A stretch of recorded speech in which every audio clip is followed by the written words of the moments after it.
안녕하세요. 마술교육지도사 강의를 맡게 된 박진수입니다.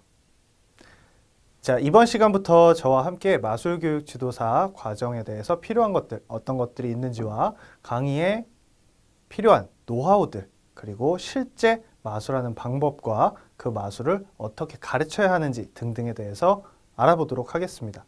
오늘은 첫 번째 강의로서 마술이 어떤 것인지에 대해서 먼저 알아보도록 하겠습니다. 자, 마술의 역사, 마술이란 마술의 정의부터 알아봐야겠죠. 자, 마술이란 숨겨진 과학의 원리와 숙련된 기술, 눈에 보이는 상식을 깨트리는 것, 즐거움을 주는 창조적인 예술 행위 등으로 정의를 내릴 수 있습니다. 자, 마술의 특성으로는 원리가 무한히 확대 재생산된다는 점에 있습니다. 과학성, 숙련성, 창조성 등이 거기에 해당되고, 무한히 확대 재생산된다는 것은 마술의 원리를 한 가지를 이용해서 거기서 파생된 두 가지가 생기고, 그 두 가지에서 파생된 네 가지가 생기고, 이런 식으로 여러 가지 갈래로 퍼져나가서 새로운 마술이 만들어지는 과정을 의미합니다. 자, 그리고 마술은 상식을 깨야 합니다. 사고의 유연성, 그리고 지적 호기심을 자극합니다. 그리고 현대마술의 특성은 오락성과 응용성에 있습니다. 마술이 단순히 공연으로 끝나는 것이 아니라 현재에는 마술을 활용해서 여러 가지 마술 치료라든지 그 다음에 마술 극이라든지 하는 것들이 많이 생겨나고 있는 추세입니다.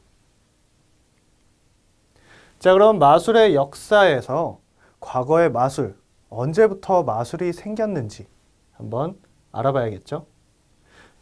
자, 그 전에 이 글을 한번 같이 읽어보도록 하겠습니다. 마술은 아주 먼 옛날부터 시작되었다. 시간의 희미한 메아리를 따라가다 보면 곳곳에서 마술이 고대인의 삶과 깊은 연관이 있었음을 말해주는 흔적이 나타난다. 어느 지역을 보면 마술이 종교의 중요한 일부분이었음을 알 수 있고, 또 다른 지역에서는 생활의 일부분이었음을 알 수 있다. 그리고 마술이 가족과 사회관계에서도 막대한 영향력을 행사했다는 사실도 알 수 있다. 자, 마술은 고대 이집트 때부터 시작되었다고 역사책에 기록되어 있습니다. 그 당시 이집트에서 파생되었던 마술이라는 것은 지금과 같은 공연의 형태가 아니었습니다. 자, 그 당시에는 왕이 정치의 용도로 마술을 사용했고, 백성들에게 신기한 평상시에 일어나지 않는 일들을 보여주면서 그것이 왕의 힘이라고 왕권을 강화시키는 데 사용되었습니다. 자, 그런 것이 지금은 공연의 형태로 어떻게 내려오게 되었는지 차근차근 살펴보도록 하겠습니다. 자, 먼저 과거의 마술, BC 1700년부터 고대 이집트까지 마술사 델리에이의 컵과 공 마술을 보여준 유명한 첫 번째 공연이 이루어졌다. 델리는 새를 참수한 다음 머리를 다시 붙여서 살려내는 마술도 보였다. 특히 그가 컵과 공 연출을 했다고 알려주는 웨스트카 파피루스에 대한 논쟁이 아직 남아있다. 지금 여기서 컵과 공 마술이 나왔는데, 컵과 공 마술은 현재의 컵앤볼로 알려져 있는 유명한 마술입니다. 그런데 이런 컵과 공 마술이 논쟁으로 남아있는 것은 여기 그림을 보시면 아실 수 있지만, 이 그림 자체가 마술을 하는 것인지 아니면은 식기를 나타내는 것인지 분명하지 않기 때문입니다. 이러한 점 참고하셔서 알아두시면 좋고, 새를 참수한 다음 다시 머리를 붙여내는 마술은 이집트 시대에 유행했던 마술입니다. 이 당시에는 그런 것들을 백성들에게 보여주면서 겁을 주는데 사용되기도 했습니다. 자, 거기서 이제 발전돼서 CE 50년부터 300년대까지 아체타블라리가 컵과 공마술을 고대 로마에서 돌과 작은 식초컵을 이용해서 시연했다. 아체타블라는 고대 로마에서 사용된 식초컵의 이름이고 그 이름에서 아체타블라리의 명칭이 유래되었다. 컵과 자갈을 이용한 마술을 하는 사람을 아체타블라리라고 불렀다 라고 나와 있습니다. 자, 여기서 나온 컵과 공 마술 또한 조금 전 말씀드린 것과 동일한 컵앤볼 마술의 기원이 됩니다. 자, 그런데 이 마술은 계속적으로 발전이 되어서 사용이 됐는데 지금 여기 그림을 보시면은 재밌는 점이 있습니다. 지금 여기 있는 마술사가 여기에 있는 관객에게 마술을 보여주는 것처럼 보입니다. 자, 하지만 대부분 이런 그림에서 마술사와 관객의 역할을 보고 있습니다. 하지만 실제 이 그림에서 정말 재밌는 점은 바로 이 부분입니다. 자, 이 부분에서 멀리 하늘을 보고 있는 맨 뒤에 있는 관객이 바로 마술에 집중하고 있는 사람의 돈주머니를 훔치고 있습니다. 자, 마술사와 이 관객은 사실 한 편입니다. 그리고 돈을 훔치기 위해서 마술을 보여주는 실제로 우리가 알고 있는 사기, 야바위의 방법과 동일한 모습을 볼 수 있죠. 자, 이 마술은 시대가 지나면서 이렇게 사기꾼들에게 응용되어지기도 했다는 것을 옛 그림을 통해서도 알 수 있습니다. 자, 이제 CE 400년부터 1000년까지 마술의 역사에 대해서는 거의 알려지지 않은 암흑시대입니다. 하지만 많은 부분이 초자연적인 주술과 연계되었고 유의로서의 마술에 대해서는 불분명하다. 자, 이 부분을 설명드리겠습니다. 초자연적인 주술이라고 했는데 마술사라는 직업이 과연 옛날부터 현대와 같은 마술사의 의미로 그대로 남아있을까요? 아닙니다. 예전 마술사는 지금 우리가 알고 있는 제사, 주술의 개념과 관련이 많았습니다. 그 때문에 제사를 지내주는 사람과 마술사를 동일로 보고는 하는 그런 학술 자료도 남아 있습니다. 자, 여기서 초자연적인 주술과 연계되었다고 나와 있는데 이 당시에는 마녀 사냥이라는 그런 우울한 시대가 존재했습니다. 자, 그때 신기한 현상을 보여주는 사람들을 모두 다 잡아서 죽이거나 가둬버렸습니다.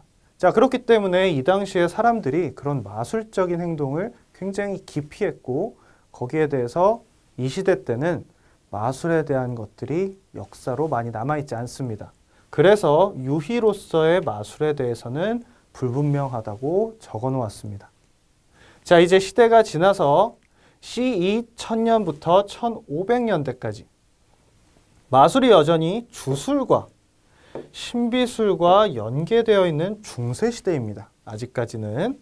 자, 물물 교환이 늘어나면서 길거리에서나 서커스에서 연출을 하는 사람들이 컵과 공과 같은 고전 마술에서 이제 벗어나서 동전이나 작은 물체들에 대한 잔기술을 통한 변화 기술과 같은 근대적인 아이디어들이 처음으로 나오기 시작했던 때입니다.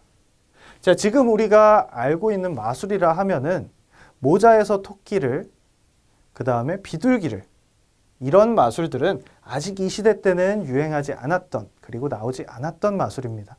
자, 이 시대 때는 이제 드디어 컵과 공 마술에서 벗어나서 동전이나 작은 물건들을 사라지고 나타나게 하는 소규모 마술들이 등장한 시대입니다.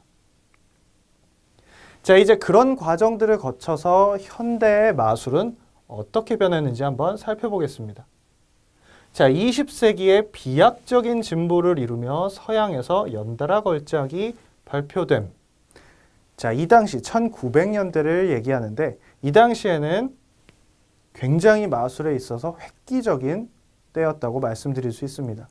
굉장히 걸출한 마술사들이 이 당시에 많이 나왔고 그로 인해서 마술이 크게 발전을 했습니다. 자, 서양에서 연달아 걸작이 발표된 작품 중에서는 무대가 발전했던 이유도 있습니다.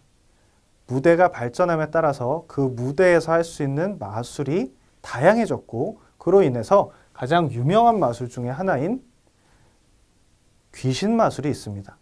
유령이 무대에서 객석 쪽으로 가는 듯한 그런 마술들이 유행했었고, 이 당시 마술들은 스토리를 마술에 담아서 권선징악적인 내용을 이루기도 했습니다. 수갑이나 사슬로 몸을 묶고 상자나 수조 속에서 짧은 시간 안에 탈출하는 마술.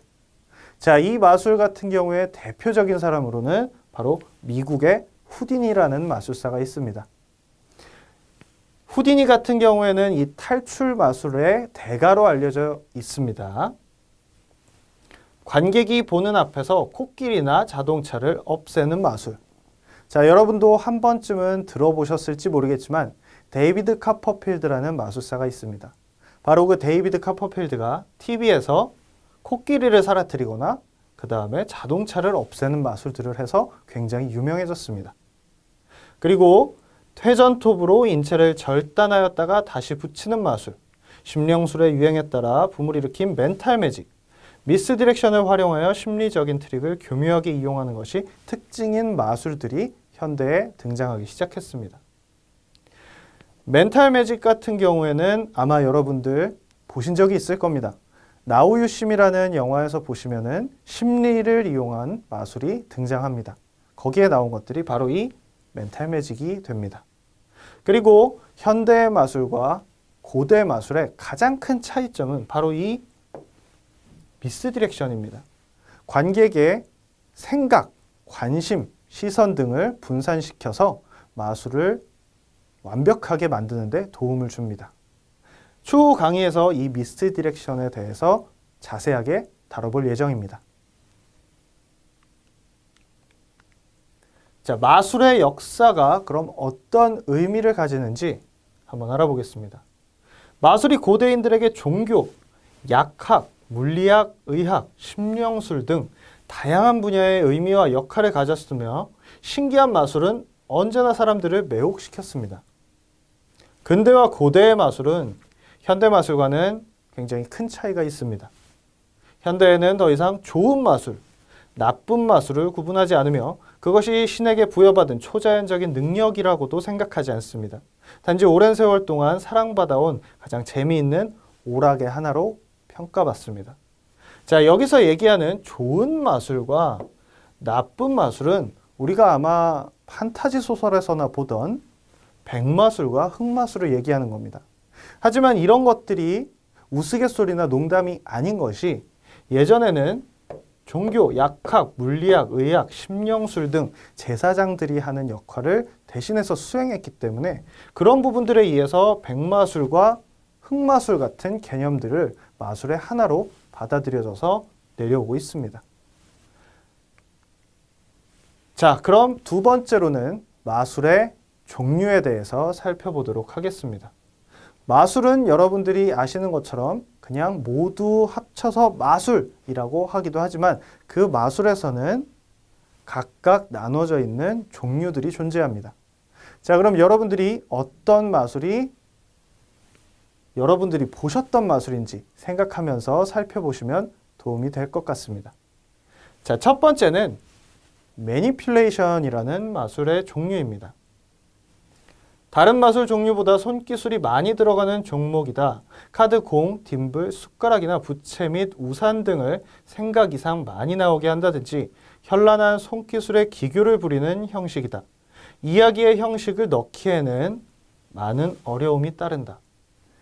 자, 여러분들 TV에서 이은결 마술사라고 들어보신 적 있나요? 그 이은결 마술사가 국제대회에서 수상을 했던 바로 그 분야가 이 매니퓰레이션 분야였습니다. 매니퓰레이션은 카드를 손에서 빠르게 꺼낸다든지 숟가락을 순식간에 여러 개로 늘린다든지 그 다음에 부채 및 우산을 계속 꺼낸다든지 하는 빠른 손기술을 요하는 마술의 한 종류입니다. 그렇기 때문에 빠른 손기술을 사용해서 이야기를 넣기에는 많은 무리가 있습니다. 자, 두 번째는 제너럴 매직입니다. 바로 이야기 마술이라고도 불리우는데 기술보다는 이야기가 있는 마술이 주를 이루며 메시지 전달이 없더라도 잘 짜여진 연출을 일컫습니다. 콘셉트가 중요한 장르이며 확실한 자신만의 색이 있어야 호응을 받을 수 있습니다. 음악가, 꿈, 화가, 어린 시절 등의 연출과 일상적인 생활을 담는 연출 등 그 폭이 넓습니다. 자, 제너럴 매직 같은 경우에는 이야기 마술로서 무대에서 이야기를 통해서 마술을 전달하는 역할을 합니다.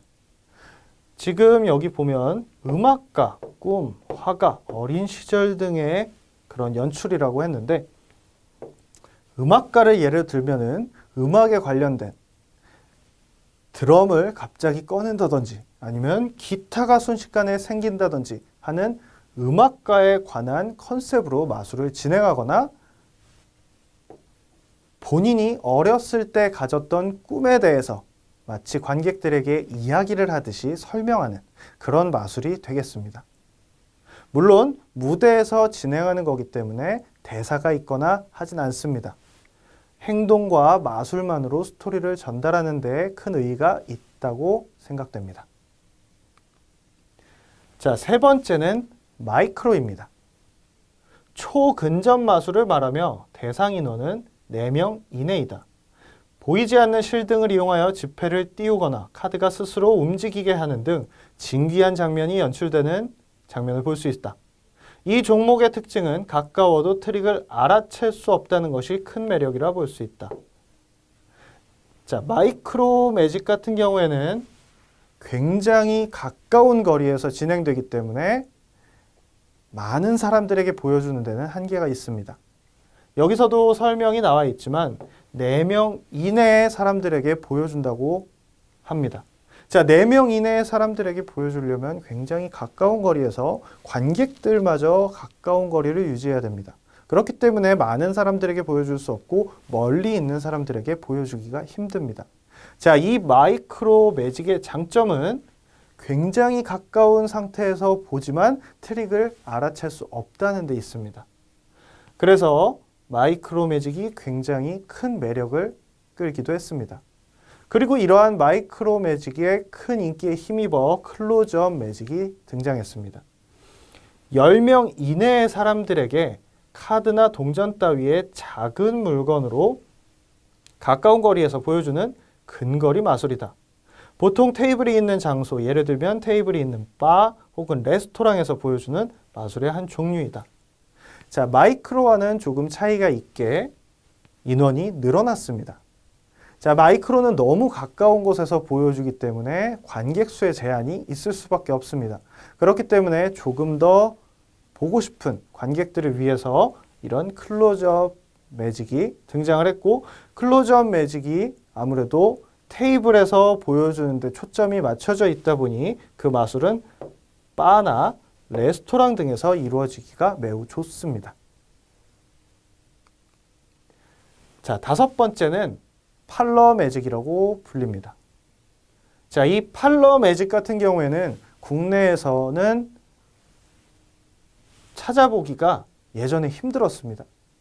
그 이유는 서양과 동양의 집 구조 차이에서 오는 문제인데, 동양 같은 경우에는 이러한 개인주택의 응접실이 딸려있지 않았기 때문에 이런 문화가 없었습니다. 자, 그럼 팔러 마술은 어떤 건지 한번 보도록 하겠습니다. 개인주택의 응접실을 뜻하며 이와 같이 응접실에서 사람들과 이야기하며 공연하는 형태를 바로 팔러 매직이라고 합니다. 마술의 특징으로는 관객이 360도로 둘러싸고 있어도 진행을 할 수 있으며 보여지는 각도에 민감한 현란한 손기술을 요구하는 마술보다는 관객이 보는 각도와 상관없는 링이나 로프 같은 트릭 노출이 안 되는 마술이 주를 이룹니다. 또한 관객과 같이 소통, 대화를 하며 진행을 합니다. 자, 마이크로 매직이나 클로즈업, 팔러 모두 다 관객과 직접 소통을 하며 마술을 진행을 합니다. 하지만 팔러 마술회 같은 경우에는 마이크로나 클로즈업과는 다르게 굉장히 넓은 범위의 사람들에게 마술을 보여줄 수 있습니다. 이 마술은 미국의 또는 서양의 파티 문화에서 온 것이며, 그러한 장소에서 마술을 보여주기 위해서 이러한 분야가 발달됐다고 볼 수 있습니다. 자, 6번째, 스테이지 일루전. 일루전은 환상이라는 뜻처럼 일반적으로 마술이 표현되어지는 것 중 실현이 불가능해 보이는 인체 절단, 공중부양, 사람이 호랑이로 바뀌는 등 기묘하고 놀라운 현상을 큰 무대에서 표현하는 것을 스테이지 일루전이라 합니다. 우리나라에도 국내뿐 아니라 세계적으로 인정받는 일루전 마술사들이 존재합니다. 자, 현재는 이은결이라는 마술사가 이 일루전 분야에서 국내에서 가장 선두자로 유명합니다. 지금 여기 보시면 인체 절단 공중부양, 그 다음에 사람이 호랑이로 바뀌는 이런 마술들은 일반적인 무대에서 하는 마술보다는 조금 더 규모가 크다고 알아두시면 좋습니다. 자, 그랜드 일루전은 조금 전 살펴봤던 스테이지 일루전보다 훨씬 더 규모가 커진 형태로 세계에서 손꼽히는 마술사들이 방송용으로 제작하는 것이 대부분입니다. 자, 왜 그러냐 하면 자유의 여신상이 사라지고 다시 나타나기, 비행기나 탱크 등 대형 물체가 사라졌다가 나타나기, 혹은 만리장성을 통과하기와 하늘을 날아다니는 등 그 규모가 상상 이상으로 매우 큽니다. 자, 그래서 그 큰 규모로 인해서 일반적인 공연장에서는 실현이 불가능합니다. 그렇기 때문에 방송용으로 제작해서 TV 마술로 많이 보여줬습니다. 자, 우리가 알고 있는 그랜드 일루전의 가장 유명한 사람은 바로 데이비드 카퍼필드죠. 이러한 자유의 여신상 사라지기, 만리장성 통과하기 등을 TV를 통해 보여줬고 그로 인해 굉장히 유명해졌습니다. 자, 8번째는 멘탈리즘이라는 분야입니다. 심리마술이라고도 하는데 이 심리마술은 다른 사람의 생각을 맞추거나 예언을 하는 등 말 그대로 심리적으로 접근하는 마술이며 마치 초능력과 같은 느낌이 들고 투시, 초감각, 텔레파시, 독심술 등 일반 사람들이 느끼기에는 소름 끼치는 것들이 제법 많습니다. 자, 여러분들이 혹시 아실지 모르겠지만 유리 갤러라고 예전에 호기심 천국이라는 방송에서 숟가락을 구부리는 초능력자로 나온 적이 있습니다. 자, 사실은 그 유리 갤러는 그 숟가락을 구부리는 스푼 밴딩이라는 분야의 마술을 하는 마술사였습니다. 하지만 그 사람은 본인이 초능력자라고 홍보를 했고 그것을 우리나라에서 마술이 익숙하지 않은 그 당시에는 정말로 초능력자라고 생각해서 방송에 나간 적이 있습니다. 하지만 그러한 마술들이 그만큼 신기했다는 것을 보여주는 반증이 되기도 합니다. 자, 9번째는 코미디 마술입니다. 말 그대로 웃음이 주가 되는 장르이며 마술은 긴장감이라는 수식어가 붙는 데 반해 코미디 부문은 그러한 긴장감을 해소하며 관객에게 편안하게 다가갈 수 있다는 장점이 있습니다. 이러한 웃음을 이용해서 손기술을 이용하기 때문에 트릭을 알아차리기 힘들다는 장점이 있고 특히나 어린아이들이 가장 사랑하는 종류이기도 합니다. 자, 세 번째는 이제 마술의 현상에 대해 알아보도록 하겠습니다. 여러분들이 마술이라 할 때 보통 신기해 라고 느끼실 수 있는데 이 마술의 현상은 어떤 것이 어떻게 신기한지 분류를 해놓은 이펙트를 얘기합니다.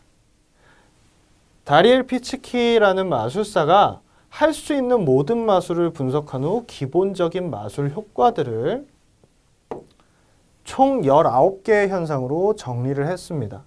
하지만 마술은 자연과학처럼 분석하거나 계량할 수 있는 성질의 것이 아니기 때문에 참고 대상과 사고의 시발점으로서 활용하기 좋으며 이제부터 소개할 현상들은 세계적인 마술사들의 스승이자 독일의 마술 연출가 에버하드 리즈가 분석한 마술 효과들을 소개해 드리겠습니다. 다리엘 피츠키가 정리한 것들을 다시 한번 에버하드 리즈가 재분석한 것이기 때문에 참고하시면 좋겠습니다. 출현, 프로덕션이라고도 불립니다. 아무것도 없는 곳에서 사람이나 물건이 나타나는 거, 여러분들 그런 상상해 보신 적 있죠? 바로 이런 것도 마술의 한 효과가 될 수 있습니다. 자, 어떤 물체나 물건이 그 출처나 근원을 알 수 없는 방식으로 출현하는 것도 바로 이 출현 부분입니다. 소실, vanish, 불가사의한 방법을 통해 어떤 물건이나 물체, 사람이 시야에서 사라지는 걸 얘기합니다. 동전이 사라지거나 카드가 사라지거나 이런 사라지는 것들을 의미합니다. 전이, 트랜스포지션, 어떤 물건이나 사람들이 한 장소에서 다른 장소로 이동하거나 서로 자리를 바꾸는 현상을 얘기합니다. 왼손에 있던 동전이 어느 순간 오른손으로 갔다든지 A라는 방에 있던 사람이 갑자기 B라는 방으로 간다든지 하는 이런 이동하는 현상을 말합니다. 트랜스포메이션, 변화, 어떤 사람이나 물체가 성질, 색깔, 크기, 모양, 성격 등이 변화하는 걸 얘기합니다. 예를 들어 분필이 갑자기 동전으로 바뀐다든지 하는 것들, 자, 이런 게 모두 변화라는 현상에 해당됩니다. 자, 관통, 페네트레이션, 어떤 단단한 물체, 물건 또는 사람이 다른 단단한 물체, 물건 또는 사람을 통과하는 마술입니다. 작게는 동전을 뚫는 담배 마술부터 크게는 사람을 통과하는 마술사, 이런 무대 마술까지 이러한 모든 현상을 관통의 범위 내에서 설명하고 있습니다. 복구, 리스토레이션, 어떤 물체의 전체 또는 일부가 파괴당한 후 원래의 상태로 되돌려진다. 예를 들면 4조각으로 찢은 카드가 다시 원래대로 붙는 그런 마술들을 바로 이런 복구 현상으로 정리했습니다. 생명력 불어넣기, 애니메이션이라고도 하는데 생명력이 없는, 생명이 없는 물체를 움직이게 합니다. 자, 무대에서 종이를 가지고 마치 나비처럼 연출을 하거나 그 종이가 살아나서 나비가 되는 그런 마술들을 바로 이 애니메이션이라고 합니다. 반중력 현상, 안티그래비티. 사람이나 물체가 중력의 법칙에 거스르며 움직이는 마술입니다. 예를 들면 이 반중력 현상에는 바로 공중부양 마술이 있겠죠. 그리고 자력, 어트랙션, 신비한 힘에 의해 마술사 또는 다른 물체나 사람이 자석처럼 변하거나 무엇인가에 붙는 힘을 갖게 된다. 자, 재밌는 거는 여러분들 TV에서 한 번쯤 몸에 숟가락을 붙이거나 동전을 이마에 붙이는 그런 신기한 기인들을 본 적이 있을 겁니다. 근데 사실은 기인이 아니라 이러한 자력 현상 중에 하나인 마술을 보고 계셨던 겁니다. 마술적 교감, 2명 이상의 사람, 물체 또는 사람과 물체가 서로 교감하듯이 서로 연결된 행동을 하는 것. 예를 들면 마술사가 오른손을 들었을 때 저 멀리 떨어져 있는 관객도 오른손을 드는 것. 자, 이런 현상을 말하는 겁니다. 강철인간, 이름만 들어도 아실 수 있겠죠. 마술사의 강인함 또는 마술사의 몸에 해를 입힐 수 없음을 보여준다. 자, 우리나라에서는 차력이라고 불리우는 이런 것들, 강철인간이라는 현상으로 소개해 놓았습니다. 신체 이상 또는 변형, 물리법칙이나 생리학적으로 불가능한 현상들을 보여줍니다. 유명한 것 중 하나로는 우리가 어렸을 때 어른들에게서 봤던 손가락이 절단되는 마술이라든지 아니면 머리가 없어지는 사람이라든지 하는 마술들은 바로 여기 신체 이상 또는 변형에 해당합니다. 관객만 실패하기. 자, 이 종류의 마술은 마술사는 성공하지만 관객은 실패하는 모든 종류의 마술에 해당되며 관객에게는 없는 특수한 힘이 마술사에게만 존재하는 마술이다. 자, 이 마술 같은 경우에는 마술사는 계속 성공하지만 관객은 실패함으로 인해서 웃음을 유발할 수 있는 코미디 장르에서 많이 쓰이는 마술입니다. 그리고 초능력, 텔레파시, 투시, 염력 등을 얘기를 하는데 PSI 이펙트 같은 경우에는 멘탈리즘과는 약간 다릅니다. 멘탈리즘에서 그 안에 있는 범위라고 이해하시면 되고, 멘탈리즘은 사람의 생각을 읽는 마술들을 주로 하지만 초능력은 아까 제가 말씀드린 유리 갤러처럼 숟가락을 휘는 마술이라든지 아니면은 이런 것들이 범주에 들어가게 됩니다. 자, 찾아내기. 그 방법에 상관없이 무엇인가를 찾아내고 정체를 밝히는 것이 핵심입니다. 예를 들면 관객이 고른 카드를 찾아내는 것도 여기에 해당이 되겠죠. 자, 오늘은 마술의 역사와 종류, 현상에 대해서 한번 알아보았습니다. 마술이라는 것에 처음 접하시는 분들은 이러한 내용들을 잘 파악해 두시면 강의하실 때 큰 도움을 받으실 수 있을 겁니다. 자, 이번 시간의 내용은 여기까지입니다. 다음 강의에서 뵙겠습니다. 감사합니다.